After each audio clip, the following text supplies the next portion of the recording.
Et on va commencer avec le professeur Régis Sankar, qui est au CHU de Tours et qui coordonne le réseau Hugo Perren. Donc, merci de m'avoir invité. Et donc, moi, on dit que les voyages, forment la jeunesse. On va voir que c'est un petit peu la même chose aussi pour la recherche. En tout cas, c'est ce que je vais essayer de vous montrer au travers de notre expérience. Donc, en fait, notre expérience, elle commence en 2014. C'est le réseau Hugo Perren, à vrai dire, en tant que pédiatre. On était tous très fiers chacun de nos côtés, mais on travaillait ensemble au sein de Hugo et on s'est dit qu'en domaine de recherche, peut-être que si on travaillait, on joignait nos efforts et nos expertises, on serait plus fort pour exister au niveau national. Donc, on a profité d'un des premiers appels d'offres, je dirais du GIRC Hugo, qui nous a énormément aidés pour structurer ceci avec initialement, vous voyez, 3 axes. Un axe qui reprenait un réseau qui était déjà existant et très fort, c'est le réseau GOS. C'était immunologie, cancer, et puis il y avait la nutrition, qui est mon domaine, nutrition, métabolisme et endocrinologie, avec le CRNH, le centre de recherche, donc INRA, en recherche humaine, et puis un 3e axe qui concernait les technologies pour la santé, et on verra que ça sera vachement important pour une très belle réussite que nous avons eue au sein de ce réseau. Puis on avait une dimension transversale, on va dire, de mettre en lien, de méthodologie, etc. Donc, ça a été une sacrée réussite parce que, de cette structuration, comme vous le voyez, il y a eu un très beau projet européen, un réseau, un H2020 qui a été obtenu, c'est le professeur Pladis, c'est à Rennes, et ça a été, je pense, l'un des éléments qui a montré que le fait de travailler ensemble, de savoir travailler ensemble, ce qui n'est pas toujours simple, ça permet de faire mieux. Une ANR, vous voyez, et une dizaine de PHRC, donc ça a été finalement une expérience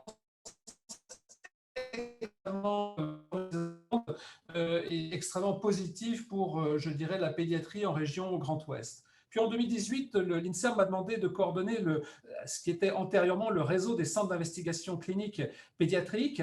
Il y avait plusieurs raisons à ça. L'une d'entre elles était que c'était en même moment, il fallait répondre à un appel IMI2 et qu'il était important de changer un petit peu le mode de fonctionnement de ce réseau. C'était extrêmement tentant, bien entendu. Là, pour le coup, le périmètre se retrouvait élargi puisque ça touche l'ensemble de la France. Vous verrez sur la carte qui suit. C'était aussi donc travailler, intégrer aussi nos ressources sur Hugo, et puis aussi savoir travailler avec les autres composantes de EFCRIN, qui, comme vous le savez, est l'infrastructure française de recherche clinique. Et comme vous le voyez ici, vous avez des petits badges verts qui montrent aujourd'hui l'ensemble des structures, des composantes EFCRIN avec lesquelles on a travaillé, Partners pour la méthodologie, Force pour la nutrition, OrphanDev, on va en reparler tout à l'heure, parce qu'on est au centre, je dirais, de la présentation d'aujourd'hui. Et puis, vous verrez aussi, là, on n'est pas tellement dans le champ des maladies rares, mais que nous avons aussi une action importante avec IREVAC et avec la recherche sur les vaccins anti-Covid. Donc ça, nous avons eu le label en 2018. C'est vrai que nous avons en même moment déposé c'était un énorme projet européen de 140 millions d'euros de structuration d'infrastructures européennes. Et c'est vrai que les deux étaient un petit peu liés. C'est pour ça qu'il était important que PetStart et que la recherche clinique pédiatrique soit bien en ordre de marche pour effectivement répondre à des enjeux de cette nature. Aujourd'hui, comme vous le voyez ici, voilà le réseau PetStart aujourd'hui. Alors la coordination est à Tours, mais vous voyez donc qu'il intègre en bas des réseaux antérieurs, notamment la région Hugo Perren, mais aussi des réseaux d'autres régions comme le RIPS qui est dans la région Rhône-Alpes. Vous voyez à gauche la connexion avec l'Europe. Cette structuration nous a permis d'être un réseau NPREMA, donc de l'Agence européenne du médicament de catégorie catégorie 1. Notre gros projet, c'est Connect for Children et on est très lié à ça et vous verrez les opportunités que ça apporte et donc, encore une fois, l'intérêt d'aller voir, entre guillemets, ailleurs et les portées directes que ça peut avoir sur une région comme la nôtre. On est très impliqué dans la gouvernance de ceci. On est bien sûr connecté avec le JPRN. Et puis à droite, vous avez eh bien, le spectre du réseau EFCRIN, avec donc les 4 réseaux que j'ai déjà cités. Vous voyez Covirevac Enfants, sachez que donc c'est PetStart qui assure le déploiement, je dirais, de la recherche clinique en matière de vaccinologie dans le champ du Covid, et c'est encore une fois une belle réussite. Et puis, vous avez tout à fait en haut, ECRIN, qui fait partie du spectre, on va dire, des crins INSERM, mais qui est là donc un appui que certains d'entre vous connaissent très bien, notamment les promoteurs, pour le déploiement de leur recherche au niveau européen. Alors, pour être très pratique, 2 exemples que j'appelle des cercles vertueux, et ça a été cité tout à l'heure. L'anticipation est un élément majeur. Et je dirais le networking, en plus du networking, eh bien, ça permet aussi de savoir, par les connaissances que l'on a, d'anticiper des réponses, des appels d'offres, la création d'appels d'offres et la réponse. Il faut avouer que ça change tout. C'est d'ailleurs ce que nous avons fait au niveau de cet appel d'offres C4C qui, pour tester sa structuration, a mis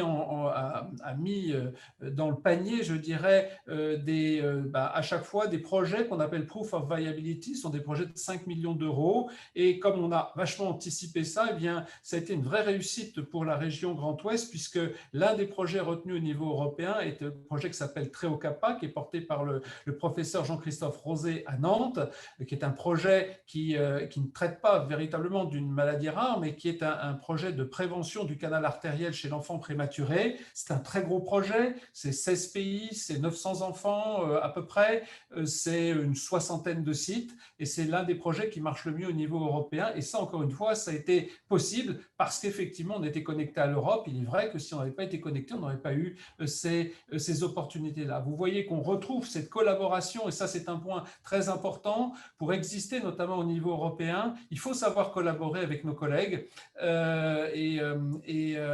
et ça, c'est pas si simple que ça, parce que ça veut dire qu'il faut aussi mettre quelquefois, eh bien, savoir mettre dans la poche un petit peu cette volonté qu'on a toujours, eh bien, de se mettre en avant. Donc, il faut savoir partager. Vous voyez que sur un projet complexe comme ceci, il y a de la méthodologie qui est faite à Paris, il y a de la database qui est à Lyon, il y a une partie qui est bien sûr assurée par nous et pour ce qui est de toute la logistique, la coordination de l'affaire, mais aussi la pharmacovigilance que nous assurons avec la NRS. Et puis, vous avez la collaboration avec ECRIN. Deuxième exemple, Vertueux est là complètement dans le champ, je dirais, du congrès d'aujourd'hui, c'est les maladies rares et c'est encore une fois une opportunité que nous avons eue de relier le réseau FIMATO. Le réseau FIMATO, c'est le réseau qui concerne les maladies rares abdominothoraciques, les atrésies de l'œsophage en particulier, qui est menée par mon collègue et ami Frédéric Gautran de Lille. Et puis, quelque chose qui est très, très lié au développement de PetStart, qui est de mettre en avant la voix des enfants et à vrai dire des gens qui se prêtent à une recherche. Ça s'appelle le Patient and Parent Involvement. C'est un point auquel on est extrêmement attaché et donc on a trouvé là tout de suite une occasion de faire un lien avec un projet qu'ils ont mené entre eux et qui va démarrer, qui s'appelle le projet Kids Rare et dont on est très fiers, comme à chaque fois d'ailleurs, qu'on arrive à mettre en avant cette démarche qui n'est pas si habituelle que ça dans le domaine de la recherche clinique. Ça encore, si nous n'avions pas eu notre histoire européenne qui porte aussi beaucoup ce qu'on appelle ce Patient and Parent Involvement, eh bien, peut-être ça n'aurait pas existé. On retrouve encore là bien des effets latéraux qui ont finalement servi à tout le monde et aux patients en premier lieu. C'est un point majeur. Donc, pour finir, eh bien, oui, on parle d'une discipline, on parle de la pédiatrie. Vous avez vu qu'on a su se marier, entre guillemets, avec les vaccins, Covirevac Enfants, avec les maladies rares. Là aussi, c'est très important. Vous l'avez vu sur une diapositive précédente, OrphanDev, le réseau OrphanDev. On a tout de suite senti que, il y avait une complémentarité. C'est un peu la même chose pour le réseau européen IJPRN. Ce n'est pas la peine de développer à chaque fois des outils qui sont identiques. Nous, on connaît bien la recherche clinique. Eux, ils sont sur les maladies rares. Eh bien, voilà, il y a matière de s'entendre de façon à ce qu'on ne cherche pas à réinventer la roue et donc perdre du temps. Donc on s'est marié, et je vois que Madame Coquille est connectée, donc c'est très positif. C'est elle qui gère Orphandev avec Olivier Blin. Donc je suis très heureux de tout ça. Et donc c'est une collaboration qui est à mon avis très fructueuse. Vous avez vu que les collaborations, c'est aussi la méthodologie, mais ça peut être beaucoup d'autres choses. Par-delà les frontières, eh bien c'est l'Europe avec ses 4C. Mais sachez que comme on est maintenant quelque chose qui est un peu incontournable au niveau européen, eh bien on a des contacts avec d'autres réseaux, comme des réseaux américains. C'est aussi vrai avec les réseaux asiatiques. Savoir travailler différemment, c'est-à-dire pas toujours mettre notre institution, nos équipes en avant, mais savoir partager. En tout cas, il faut savoir que quand on est au niveau européen, c'est ça qu'on attend, et pas seulement avoir, je dirais, un projet qui serait avec un barycentre déplacé d'un côté parce qu'il y aurait vraiment une prépondérance de telle ou telle équipe. Je crois que c'est extrêmement important à montrer. Ça démontre aussi notre aptitude à travailler avec les autres. Et pour finir, eh bien, c'est extrêmement important pour les maladies rares parce que, comme vous le savez tous, eh bien, finalement, les patients sont peu nombreux. D'ailleurs, si on veut faire quelque chose qui a un petit peu de puissance, eh bien, il faut savoir partager. Et je crois que ça s'applique très, très bien. Voilà, j'en finirai. Je vous remercie de votre attention. Alors, on continue avec le professeur Ludovic Martin, dermatologue au CHU d'Angers et qui va illustrer le travail du réseau de dermatologie du Grand Ouest qui s'appelle IDEGO. Écoutez, merci aux organisateurs de m'avoir convié. Pardon. Et merci aux collègues d'IDEGO, donc l'Institut dermatologie du Grand Ouest, d'avoir propulsé mon nom autour d'une maladie donc, qui s'appelle le pseudoxanthomélastique, je dirais désormais PXE, et qui est l'une des maladies rares sur lesquelles on va pouvoir travailler en réseau, donc à une échelle qui est parfois un peu plus restreinte que celle illustrée par Régis Sankar, mais pas toujours. Donc, très brièvement, le PXE, maladie de fréquence relativement intermédiaire parmi les maladies rares, avec des lésions cutanées, des lésions rétiniennes proches d'une DMLA précoce et une artériosclérose, caractérisée donc en fait par des fibres élastiques dans les tissus qui en sont pourvus, par des fibres élastiques fragmentées et calcifiées. On dispose de modèles animaux, le gène est connu depuis 20 ans, et la maladie nous intéresse, enfin moi en particulier, depuis à peu près la même époque. Alors, notre activité, très brièvement, en soins et en recherche ici à Angers, donc c'est une file active nationale de plus de 250 patients désormais. Ce qu'on leur propose, c'est une exploration standardisée. On dispose d'une RCP. On a pas mal travaillé sur la description de nouveaux éléments phénotypiques, la description de phénocopie, et puis on commence à les prendre en charge par éducation thérapeutique, en intégrant quelques outils pédagogiques nouveaux tels que la simulation, ce qui ne t'étonnera pas, Christophe. On est en train de mettre la main, la dernière main donc, au PNDS, et on devrait commencer au cours de l'année 2021, si le Covid nous y autorise, avec des essais thérapeutiques. Les premiers conduits en France, il y en a eu un auparavant conduit en Hollande, donc un PHRC et 2 essais industriels. En parallèle de cette activité clinique, donc on dispose de plusieurs modèles murins pour lesquels on a beaucoup travaillé sur le phénotypage vasculaire au sein de l'unité mytovasque, mais également sur le démontage biologique du processus de minéralisation ectopique. Et puis tout récemment, et j'en dirai un petit mot pour boucler avec IDEGO, avec la mise en évidence d'une inflammation infraclinique chez ces patients, ce qui n'est pas encore connu et très très peu décrit, sauf dans des papiers qu'on a co-signés. Quelques collaborations internationales qui, pour certaines, préexistaient à mon arrivée à Angers, donc une avec une équipe américaine sur Hawaï et une très soutenue avec Gand en Belgique, avec l'équipe d'Anne de Pape, donc une très grande équipe de tissus conjonctifs. Et puis, comme l'a illustré Régis Sankar tout de suite avant moi, donc l'intérêt de réseauter plein pot à l'échelle, donc là en ce qui nous concerne, européenne. Donc, je suis à la tête d'un COST qui aujourd'hui réunit des représentants de 26 pays, cliniciens ou fondamentalistes. Et effectivement, ceci sera à l'origine, on est presque à la fin de ce programme de 4 ans, qui était doté de 500 000 € simplement pour le réseautage. On met en place un certain nombre de collaborations à tout niveau, clinique, préclinique et thérapeutique. Donc l'activité est assez soutenue, elle nous a permis d'être labellisés en centre de référence maladies rares, le seul centre national pour ce qui concerne le PXE, et il est au sein de la filière FIMARAT.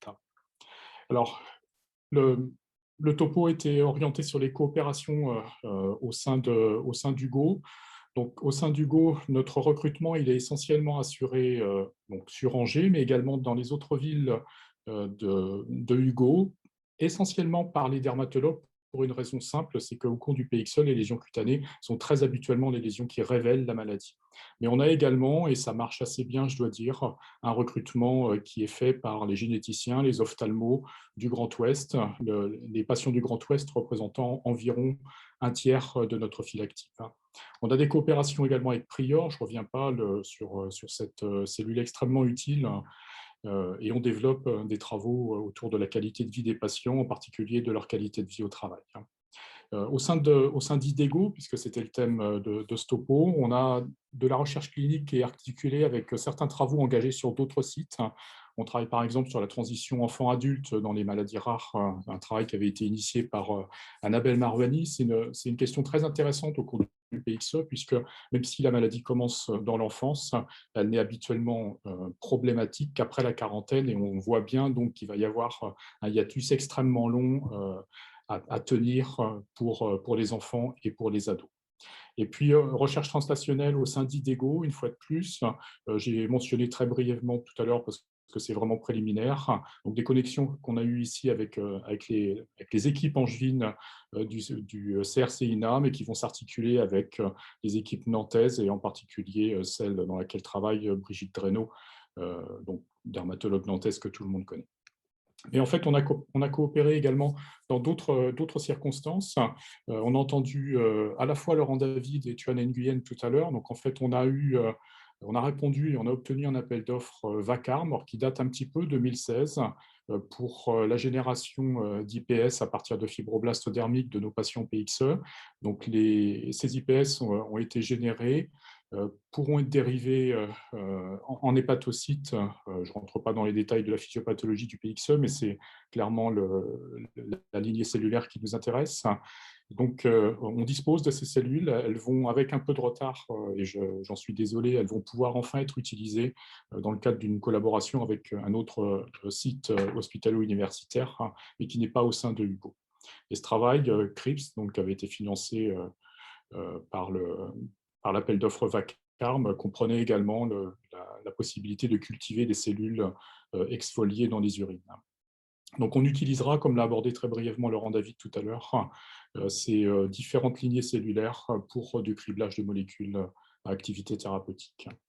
Et puis, un petit peu en marge, on a également quelques coopérations industrielles au sein du Grand Ouest.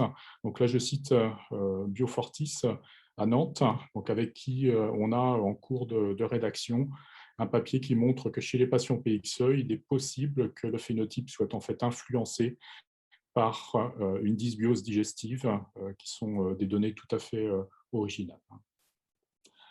Alors, on a quand même rencontré quelques difficultés sur l'activité de ce centre de référence PXE. Sans vouloir mettre l'alarme à l'œil de tous les auditeurs, ça a été un assez grand drame pour moi d'être boulé deux années de suite au PHRC interrégional avec un essai thérapeutique qui avait pourtant de l'allure, dont la molécule pour laquelle la molécule proposée avait été testée d'abord en culture cellulaire, puis sur le modèle murin, et pour lequel on fondait beaucoup d'espoir et les patients avec nous. Je pense qu'on a touché là, en fait, les limites d'un système. On est à la fois sur une grande interrégion, mais finalement une petite partie de notre pays. Les maladies rares se vendent finalement plutôt moins bien que des maladies plus communes, et je peux tout à fait entendre ça. Et donc, en clair, on a essuyé 2 échecs successifs, malgré, je dois le rappeler, un soutien vraiment sans faille de la FMR pour la constitution de ces dossiers. Bon, ce traitement, il est probablement désormais, enfin cette perspective de traitement, elle est probablement désormais derrière nous. La biologie a évolué sur les années qui ont passé, et on l'oubliera probablement, mais il y avait là un très joli travail conceptuel sur le repositionnement d'une molécule déjà utilisée en maladie rare pédiatrique. Il y avait probablement un coup à jouer. Un petit mot pour terminer, donc juste sur l'état des lieux de notre centre de référence et son articulation avec IDEGO un an avant le renouvellement du centre. On a acquis une certaine force indiscutable, hein. On a une visibilité qui est nationale et même internationale, et donc une légitimité qui est, à mon sens, indiscutable sur le recrutement et la prise en charge des patients souffrant de pseudoxanthome élastique. De ce point de vue-là, le soutien clinique d'IDEGO est extrêmement précieux. Il y a quelques faiblesses. IDEGO est essentiellement orienté sur des travaux de recherche clinique et fondamentale autour du mélanome ou autour de dermatoses inflammatoires, assez peu de maladies rares finalement, assez peu de centres de référence ou de compétences consacrés aux maladies rares. Et ce qui fait du PXE une thématique que j'ai qualifiée ici d'un petit peu exotique, hein, et donc qui nous met quand même dans une position de faiblesse relative. Pour autant, donc, comme je vous l'ai annoncé très brièvement, on a quand même quelques opportunités d'articulation avec d'autres forces vives d'IDEGO autour de l'inflammation, autour de l'investigation du microbiote. Et puis, on peut très bien imaginer donc, tirer un profit important des données que nous allons acquérir sur la biologie de la minéralisation ectopique chez les patients PXE, de manière à translater ces informations-là sur des maladies où la calcification existe de façon beaucoup plus commune, et en particulier dans les maladies cardiovasculaires ou l'insuffisance rénale chronique, sans rentrer dans les détails. Je vous remercie. Merci Ludovic. On enchaîne là vraiment immédiatement avec Alain Sarraut au CHU de Brest, qui va illustrer les travaux à travers le réseau Victor Hugo. Bonjour à tous, j'espère que vous voyez correctement mon écran, je vais essayer de le mettre en grand. Et donc l'idée, c'est d'essayer de vous montrer comment est-ce qu'on peut articuler un réseau d'investigateurs qui est centré sur une discipline, la rhumatologie, et puis un centre de référence maladies rares. En gros, vous savez que c'est assez facile de faire collaborer à l'échelon d'une ville ou d'un petit espace les médecins libéraux, les médecins hospitaliers et puis les étudiants pour se mettre tous autour des malades et les soigner. Mais par contre, dès qu'on est à l'échelon d'une région, c'est plus difficile. Et pourtant, quand on veut étudier des maladies rares, en général, on ne peut pas tellement se contenter du travail à l'échelle d'une seule ville ou d'un département. Et donc, c'était un peu notre objectif quand on avait proposé de créer le réseau Victor Hugo, qui est un réseau d'investigateurs rhumatologues, en ayant pour objectif de faire travailler tous les rhumatologues, mais aussi tous les médecins qui s'intéressent à la rhumatologie, donc les généralistes notamment, les étudiants, autour de différentes pathologies. Et donc, quand on a conçu le réseau Victor Hugo, on s'est appuyé sur la Société de rhumatologie de l'Ouest, qui est une société de rhumatologues qui comporte à la fois des libéraux et des hospitaliers, et qui avait comme objectif d'aider à la formation des futurs rhumatologues et de faire un congrès 2 fois par an. Quand on a créé le réseau, l'ambition était plus grande puisque ça permettait pour le coup d'adosser toute la partie formation, donc l'organisation du DES de rhumatologie, mais aussi la recherche à l'ensemble de la rhumatologie et le centre de référence maladies auto-immunes rares du Grand Ouest qui s'appelle Cereno et qui est porté par Lille et Brest.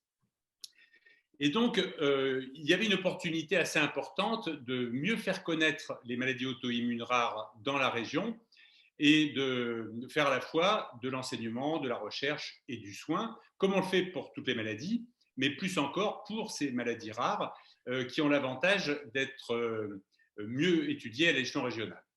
Alors, en termes d'enseignement, le réseau Victor Hugo, il permet d'harmoniser les programmes des cours, puisque tous les cours de rhumatologie des différentes villes sont disponibles pour les autres villes, d'organiser des formations continues qui soient communes à l'ensemble de la région, plutôt que de les garder que pour soi, de faire une banque d'images, de faire des journées de DES qui soient de tous les DES en même temps et pas seulement de certaines régions, des cours d'échographie qui soient communs à tous les internes de la région, etc. Pour la recherche, comme on a une animation au travers du réseau, ben c'est plus facile de faire des PHRC, des PHRIP, etc., tous ensemble, de développer la recherche clinique sur le territoire, je vous montrerai comment, et puis de publier ensemble. Et tout ça pour qu'au final, on ait un meilleur soin avec des recommandations qui sont détaillées dans le cadre du réseau, des aides à la prescription avec des ordonnances toutes faites, des possibilités d'améliorer le parcours de soins en mettant à disposition de tout le monde les dates des RCP, les dates de toutes les réunions, des informations aux patients. Donc, si vous voulez voir comment c'est articulé, il suffit d'aller sur notre site srwest.fr. Donc, juste pour illustrer, voilà comment ça s'organise. Donc, on fait essentiellement des journées hybrides actuellement, avec des salles dans plusieurs villes, mais avec un cours commun pour tous les DES. Et les cours peuvent être aussi vus par les rhumatologues libéraux qui peuvent venir.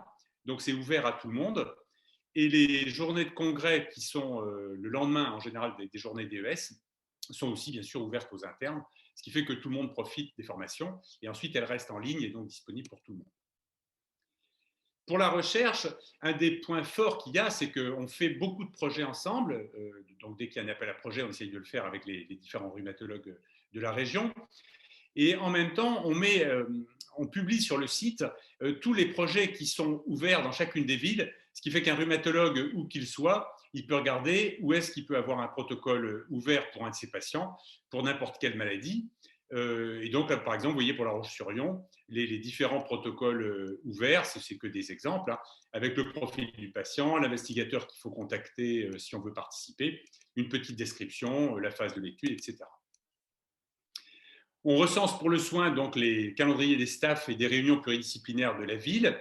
Et donc, vous voyez par exemple que si vous avez besoin d'une RCP pour de l'infectieux, pour un centre de référence maladies rares, etc., vous pouvez tout voir. Alors, tout ça pour dire qu'on a des forces. On travaille tous dans l'Ouest sur les maladies auto-immunes, qu'on soit rhumatologue d'ailleurs ou interniste, mais il y a beaucoup d'autres spécialités qui peuvent être intéressées. On a un centre de référence maladies auto-immunes et puis un centre de référence pathologie musculaire, dont les maladies auto-immunes musculaires, qui est porté par Brest. Mais le but, c'est que tout le monde travaille ensemble. Et puis, il y a deux réseaux qui sont axés autour de la rhumatologie en grande partie. Donc, Victor Hugo, qui est dédié à la rhumatologie entièrement, et puis Miamigo, qui s'intéresse aux anticorps thérapeutiques, avec une valence, entre autres, pour la rhumatologie. Alors, notre centre de référence, il est surtout axé sur le syndrome de Sjögren, le lupus, les vascularites, et il est très appuyé par le fait qu'on a beaucoup de recherches au travers de notre unité de recherche à Brest, le LBAI, qui est une unité INSERM. On a 4 projets européens autour de ces maladies, on a plusieurs PHRC, on est relié au LabExigo, ce qui fait qu'on a de fortes possibilités d'aller du patient à la recherche fondamentale et de la recherche fondamentale au patient. Donc, c'est ce qu'on essaye de développer et ça nous permet de faire beaucoup d'essais thérapeutiques qui sont développés sur l'ensemble de la région et qui permettent de publier dans des revues de renom. Mais ce que je voudrais vous donner comme exemple, c'est plutôt l'utilisation possible d'un réseau pour étudier une maladie rare, parce qu'on sait donc que c'est difficile, si on n'est que dans une ville, de le faire.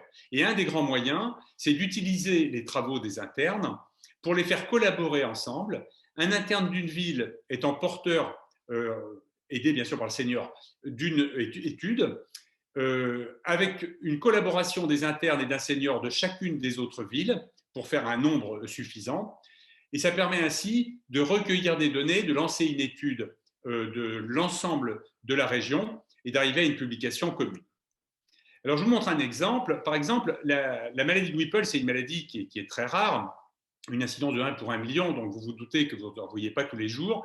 Autrefois, c'était décrit comme une maladie digestive, mais en fait, elle est souvent au départ à présentation rhumatologique, avec des patients qui vont avoir des manifestations qui miment complètement une maladie auto-immune. Donc, par exemple, vous avez un patient qui va développer d'abord une orchite, puis une arthrite, puis une péricardite, puis une néphropathie à IgA, avoir des auto-anticorps et être traité par plein de traitements biologiques qu'on utilise dans les rhumatismes inflammatoires. Et parfois, les tests digestifs sont complètement négatifs, et c'est que si quelqu'un pense à faire une PCR au niveau des selles et au niveau de la salive, qu'il va être éventuellement mis en évidence que le patient est contaminé par le germe et qu'éventuellement, il a la maladie, et quand on le traite, il est aussitôt guéri. Donc, c'est dommage de ne pas faire ces diagnostics de maladies rares, puisque c'est des patients qui sont potentiellement guéris. Et alors, le premier travail qu'on avait fait, c'était une des internes de Brest, Marion Herbette, qui avait travaillé donc avec 5 internes d'autres villes, avec des seniors qui les chapeautaient. Et puis ensuite, on a fait plusieurs travaux de suite autour de cette maladie. Pour vous donner les résultats principaux, quand on avait fait la première étude, on avait regardé dans chacune des villes quel était le nombre de cas de maladie de Whipple qui avaient été détectés, et on a cherché à comprendre pourquoi. Et on s'était rendu compte qu'à Angers, il y avait eu 6 cas de détectés quand on a fait l'étude, c'était vers 2015, et que dans la région de Brest, il y en avait 7. Et par contre, on en avait 0 à Rennes, 0 à Poitiers et 0 à Orléans. Et on s'est dit, il doit bien y avoir une raison, alors que la taille des régions est à peu près la même, pour qu'on ne trouve pas le même nombre de cas dans chaque endroit. Et l'explication, en fait, c'est que le nombre de PCR faites était plus grand dans les 2 villes où il y avait des diagnostics que dans les autres, et elles n'étaient pas faites au même endroit. C'est-à-dire que certains cherchaient plutôt dans le sang, d'autres dans les urines, d'autres dans les selles, d'autres dans la salive, etc. Et c'est ça qui expliquait que le nombre de cas trouvés était très différent d'une région à l'autre. Et fort de cette étude, tous les membres du réseau ont été au courant du travail, et donc ça a permis d'élaborer une nouvelle façon de demander les PCR pour rechercher cette maladie en fonction du contexte, en disant il faut que ce soit des hommes âgés de 40 à 75 ans qui aient une arthrite, et on fait des PCR de selles et salive, c'est ça qui est important. Et donc là, on pourra avoir une sensibilité et une spécificité qui est correcte. Et ce qu'on voit, c'est que grâce à ça, quand on a refait l'étude pour voir le nombre de cas diagnostiqués en 2020, eh bien, on s'est rendu compte que le nombre cumulé de cas, qui était très bas de 2002 à 2012, donc vous voyez qu'en gros, on avait une douzaine de cas avant 2012 sur l'ensemble de la région, et bien maintenant, on est à peu près à 70 cas, alors qu'il n'y a eu que quelques années qui se sont écoulées. Et c'est en fait parce qu'on a mieux compris comment est-ce qu'on fait le diagnostic, quels sont les signes potentiels qui doivent faire évoquer la maladie, dont la néphropathie à IgA, qui n'aurait pas été évidente pour tout le monde, dont le fait qu'il y ait une suspicion de sarcoïdose, par exemple, parce qu'il y a des granulomes qui sont trouvés, parce qu'il va y avoir des fièvres intermittentes, etc. Enfin, beaucoup de signes qui peuvent orienter vers la maladie. Donc, tout ça pour dire qu'on peut faire des réseaux qui font un lien soins, enseignement, recherche. Le lien avec le centre de référence maladies rares a été un plus parce que ça nous a permis d'ajouter une forte notion de recherche. Ça permet d'unir la ville et l'hôpital, et aujourd'hui, tous les rhumatologues libéraux sont au courant des maladies sur lesquelles on travaille, le Sjögren, le lupus, la maladie de Whipple, etc., et savent quand ils doivent faire les tests, quand ils doivent nous adresser les patients, et où, quels sont les travaux qui sont en cours. Ça permet que les internes fassent des travaux multicentriques beaucoup plus puissants que des travaux qui seraient faits seulement dans un endroit. Et puis au final, ça permet d'harmoniser les pratiques et donc de bien prendre notamment les maladies rares. Et donc notre objectif maintenant, c'est un peu d'aller vers des FHU pour développer par exemple le syndrome de Sjögren et sa prise en charge au-delà de la rhumato, avec les dentistes, avec les ophtalmos, avec les internistes, etc. Et puis un RHU si c'est possible pour l'immunothérapie de ces maladies auto-immunes, puisque notre objectif, c'est quand même de développer des immunothérapies pour traiter les patients pour lesquels nous n'avons aujourd'hui pas beaucoup de traitements à notre disposition. Je vous remercie de votre attention. Il reste un petit peu de temps pour des questions, pour des discussions. Moi, en écoutant les 3 topos, en fait, il y a une question qui m'est venue. C'est est-ce qu'il y a une place sur ces maladies rares au travail ou aux entrepôts de données de santé massive pour non pas collecter de la data, mais faire de la détection sur des signes ou des éléments d'alerte qui sont vraisemblablement extrêmement disséminés parce que parmi la population générale, puisqu'ils sont peu nombreux. Et est-ce qu'il y a un sens à faire du screening à travers ces données massives ou pas? Alors, je ne sais pas qui peut répondre. En tout cas, dans le domaine de la rhumatologie, c'est tout à fait possible. C'est-à-dire que, par exemple, une fois qu'on a trouvé que la néphropathie à IgA peut être associée à des arthrites et que ça peut faire évoquer cette maladie, on pourrait faire de la fouille de données sur les fichiers Word et aller retrouver le mot quand il est mis. Ou bien sur d'autres paramètres biologiques, d'ailleurs, ça serait techniquement possible. Ça allait également pour le pseudoxanthomélastique, en particulier sur le plan ophtalmologique, avec la génération de données massives sur des images de fond d'œil qui pourraient permettre d'identifier des lésions précoces de PXE avant le stade de complication. Et ça a du sens de les dépister précocement, effectivement. D'accord. Oui, c'est Régis. Mon expérience n'est pas fabuleuse, à vrai dire. Je serais plutôt partant pour les excellentes collaborations que vous avez établies entre les différentes villes. Je pense que c'est plus efficace. On a eu une expérience sur des maladies qui ne sont pas du tout rares et qui nous ont rien donné, notamment l'hypercholestérolémie. Et voilà, donc j'aurais tendance à dire le coup de filet comme ça, je ne suis pas persuadé que ça soit si productif que ça. Par contre, je crois beaucoup entre les liens de confiance et les interactions que vous avez démontrées qui sont, à mon avis, extrêmement précieuses. Merci. Il y a d'autres questions sur le chat? Non, je ne vois pas de questions actuellement. Ça n'empêche les différents intervenants de la journée. Si vous avez des questions en direct, vous pouvez aussi. Sinon, moi, je continue. Hein, j'en profite. On va donner la parole. Il me reste 2-3 minutes. Je vais la prendre. Une question peut-être impertinente. Ça a plus de sens de se dire on traite la maladie rare au sein de la spécialité de la pathologie à laquelle elle est rattachée, ou effectivement, la maladie rare, c'est quelque chose qui est complètement particulier, qui doit être traité en dehors de la spécialité.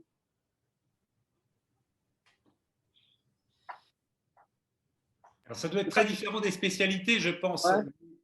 Par exemple, pour le syndrome de Sjögren, je pense que ça serait difficile pour un ophtalmologiste, un dentiste, un ORL, etc., qui pourtant en voit, puisqu'il y a de la sécheresse, il y a certains signes, etc., de se lancer sur un traitement qui n'est pas dans leur domaine précis. C'est-à-dire qu'ils vont bien traiter la bouche sèche ou l'œil sec, etc. Par contre, dès qu'il faut aller sur l'immunothérapie, c'est plutôt des gens qui sont spécialisés dans l'immunothérapie, et il se trouve que pour ce qui est de notre cas, c'est ou des internistes ou des rhumatologues. Donc, je pense que c'est assez dépendant d'une spécialité par le fait du savoir utiliser le médicament. D'accord, ok. Ludovic, tu as la même conception, il vaut mieux filer le PXE aux dermatologues qu'aux ophtalmologues? Non, certainement pas. Alors en fait, le PXE illustre que finalement la prise en charge, elle va être différente en fonction de l'âge. Finalement, les dermatos sont là pour faire le diagnostic. Peut-être qu'ils vont s'installer dans la position des thérapeutes précoces avant que les complications n'arrivent, mais au jour d'aujourd'hui, les traitements ne sont pas validés. Et donc, même le diagnostic est fait par les dermatos, c'est clairement les ophtalmos qui vont traiter leurs complications rétiniennes et les médecins cardiovasculaires qui vont traiter les complications cardiovasculaires. Donc, au jour d'aujourd'hui, la prise en charge elle est assez fragmentée. Le grand intérêt d'un centre de référence multidisciplinaire, c'est de donner un chapeau unique à la prise en charge des patients, qui sinon sont baladés d'un spécialiste à l'autre. Mais ce sera peut-être différent à l'avenir si on traite précocement. Merci. Je crois qu'on va conclure avec le mot de Sylvie Audon. Elle vient d'écrire dans les maladies rares, c'est la multidisciplinarité qui est la clé, y compris les non-médecins. Donc, je pense que ça illustre bien la conclusion, et c'est une très bonne conclusion à cette session.